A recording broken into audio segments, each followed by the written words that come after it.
La méthode Aikido Management est au carrefour de plusieurs univers qui sont celui du management, de la performance, du développement personnel, de la spiritualité et des arts martiaux. Donc en fait, on va retrouver un certain nombre de tendances et de dynamiques au sein de cette méthode, qui est une méthode, comme son nom l'indique, qui fait le lien entre le monde de l'aïkido, le monde du management, qui a priori ne se rencontrent pas, mais qui ont toute vocation à se rencontrer, et notamment lorsqu'on évoque le thème du leadership. Également, quelque chose qui est central dans l'approche Aikido Management, c'est la fluidité. On arrive à concilier ce qui est du ressort du contrôle et ce qui est du ressort du lâcher-prise. Sur quoi je dois exercer du contrôle et sur quoi je ne dois plus exercer du contrôle, mais apprendre à lâcher prise pour valoriser les individus, favoriser la prise de responsabilité, la prise d'initiative, accepter de faire des erreurs également.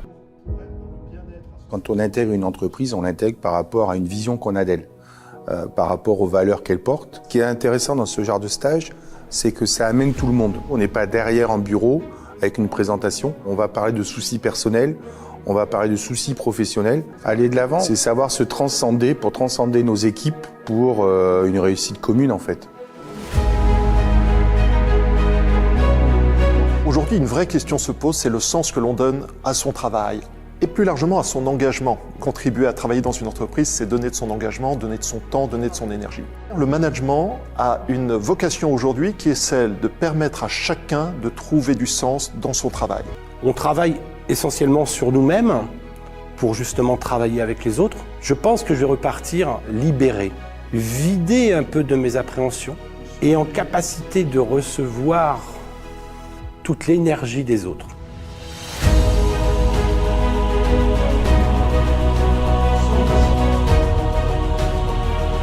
De créer par le mouvement un équilibre stable et fort. En fait, avant, je me définissais comme quelqu'un de doux et je pense qu'avec ce séminaire, j'ai trouvé ma force et la force de me réajuster malgré les déséquilibres.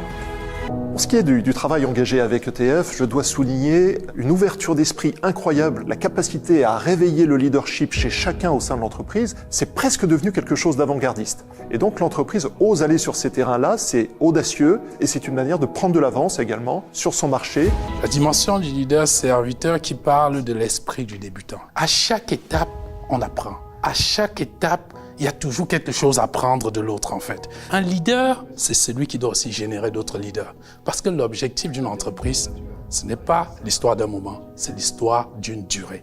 Je suis heureux chaque fois que je viens à ce stage parce que ça me fait du bien en fait. Et ça me permet aussi de grandir.